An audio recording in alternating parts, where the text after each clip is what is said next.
ተመልሰን መተናል አድማጮቻችን። የአርሰናሉ ጣሊያናዊ ዲፌንደር ሪካርዶ ካላፊዮሪ ጉዳት አስተናግዷል። የዳሌ ጉዳት ነው ያስተናገደው ሪካርዶ ካላፊዮሪ ዛሬ ጣሊያን ከሞልዶቫ ጋር ጨዋታ አላት። እሁድ ደግሞ ከኖርዌይ ጋር ጨዋታ አላት። ብሔራዊ ቡድኑን ተቀላቅሏል። ግን ተቀላቅሎ የሂፕ ኢንጁሪ ነው የዳሌ አካባቢ ነው ጉዳት ያስተናገደው እና ብቻውን ትሬኒንግ እየሰራ ነው። ዛሬ ምሽት አይገባም፣ ብሔራዊ ቡድኑ ጨዋታ አይገባም። ጣሊያኖች በአሁኑ ሰዓት እንዲደርስላቸው የፈለጉት ለእሁዱ ጨዋታ ነው፣ ከኖርዌይ ጋር ለሚደረገው ጨዋታ እና ኖርዌይ ጠንካራ ቡድን ነው።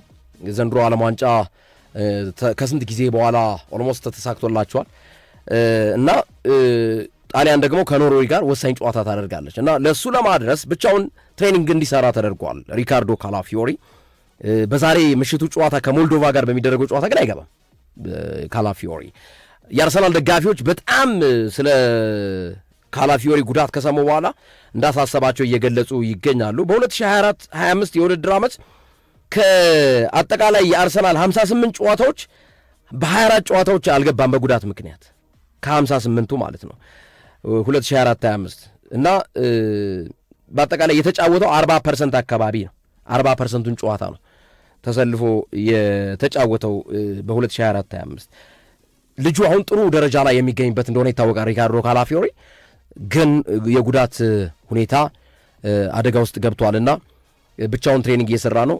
ከሞልዶቫ ጋር አይሰለፍም። ለእሁዱ ጨዋታ ለማድረስ ጥረት እየተደረገ ነው። ካልደረሰ የማይገባ ይሆናልና አዲሱ ከአርሰናል ጋር የተያዘው የሪካርዶ ካላፊዮሪ ጉዳት ነው። የሚካኤል አርቴታ አዲስ ውል ምን ይነግረናል? ሶፊዬ፣ አርቴታና አዲስ ውል ብዙ ደቂቃ ቢኖረን ብዙ እናወራበት ጥሩ ይሆን ነበረ፣ ግን በተወሰነ መንገድ እናንሳው የሚካኤል አርቴታን ጉዳይ። ሚካኤል አርቴታ በአርሰናል አዲስ ኮንትራት እንዲፈርም እየተጠየቀ እንደሆነ የመረጃ ምንጮች ትናንት እየዘገቡ ይገኛሉ። አርቴታ እንግዲህ በአርሰናል 6 ዓመቱ ልክ የዛሬው 6 ዓመቱ ይሆናል። ዲሴምበር 6 ዓመት ይሆናል ሚካኤል አርቴታ አርሰናልን ከተቀላቀለ ማለት ነው። በእነዚህ ጊዜያቶች ውስጥ በእኔ እምነት የግል እምነቴ ነው አርሰናልን ሚካኤል አርቴታ ጠፍጥፎ ሰርቶታል ከሚሉት ውስጥ ነኝ። በደንብ አርሰናልን በተለየ መንገድ ወደ ተፎካካሪነት እንዲመጣ በማድረግ ረገድ የሰራው ታሪክ እድሜ ልክ የማይረሳ ነው ለአርሰናል ደጋፊዎችን። ከሚካኤል አርቴታ መምጣት በፊት አርሰናል የነበረበት ችግር ይታወቃል። ኢቭን በቪንገር ዘመን የመጨረሻዎቹ ጊዜያቶች አሰልጣኝ አርሰን ቪንገር ደስ የሚሉ አልነበሩም እና አርቴታ አሁን አርሰናል በየትኛው መድረክ መፎካከር የሚችል መፎካከር ብቻ ሳይሆን ዋንጫ መውሰድ የሚችል አቅም እንዳለው እና ዋንጫ ለመውሰድ ጫፍ ላይ የሚደርስ ቡድን እንደሆነ በተደጋጋሚ አሳይተዋል። ታዲያ ሚካኤል አርቴታ እንግዲህ በ2024 ላይ ኮንትራታቸው የተራዘመ መሆኑን ተከትሎ አሁን ያላቸው ኮንትራት ሊጠናቀቅ 18 ወራት ብቻ ነው የሚቀረው። ግርሜ 18 ወራት ብቻ። አርሰናል መንታ መንገድ ላይ ነው ያለው። አንደኛው ዘንድሮ አርሰናል ትልቅ ዋንጫ ያነሳል ተብሎ ይጠበቃል። ሁለተኛው ባያነሳስ ነው። ሚካኤል አርቴታ በቂ ድል ተሰጥቶቸዋል፣ በቂ ዝውውር ተደርጎላቸዋል፣ በቂ ሁኔታ ተመቻችቶላቸዋል ተብሎ የሚታመን አሰልጣኝ ናቸው። አርሰናል ከሚካኤል አርቴታ ጋር ዋንጫ ባያነሱ መቀጠል አለበት የሚለው ጥያቄ ቀጥሎ ይነሳል። ይሄ ነው እንግዲህ ደጋፊዎቹ ለሁለት እየከፈለው ያሉና ይህን ኮንትራቱ ጉዳይም ዛሬ እንድነጋገርበት ያደረገና አንዱ ይሄ ነው። ግማሽ ደጋፊ የለም አርሰናል ብልጥ መሆን አለበት፣ ኮንትራቱን ይስጥ ለአሰልጣኙ። ምክንያቱም ይሄ ዓመት ሲጠናቀቅ ከአንድ ዓመት በታች ኮንትራት ነው የሚቀራቸው ሚካኤል አርቴታ በማድሪድ በሲቲ በነገራችን ላይ ቁጥር 1 የጋርዲዮላ ምትካስበው አድርጎ የያዘው አርቴታ ነው። አርቴታ ሺላል እምቢላል ሌላ ጥያቄ ቢሆንም ማለት ነው። ግን ሲቲ ቁጥር 1 ምትክ አድርጎ ለጋርዲዮላ ያሰበው አርቴታ ነው።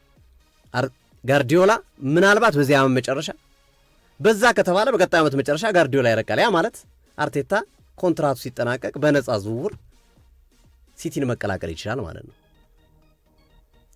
በጣም በርካታ ክለቦች ይፈልጉታል፣ ሪያል ማድሪድ፣ ሌሎችም ክለቦች ማለት ነው። ስለዚህ ከዚህ አንጻር አሰልጣኙን ኮንትራት መስጠት የተሻለ ነው። ዋንጫ ካነሳ በኋላ ኮንትራት እንስጥ ቢባል የሉሺያኖ ስፓሌቲ አይነት ነገር ነው የሚመጣው። ሉሺያኖ ስፓሌቲ ግርሜ በናፖሊ እግር ኳስ ክለብ በነበሩበት ሰዓት ከዲላሮንቴስ ጋር ከክለቡ ባለቤት ጋር የፊልም ባለሙያ ናቸው።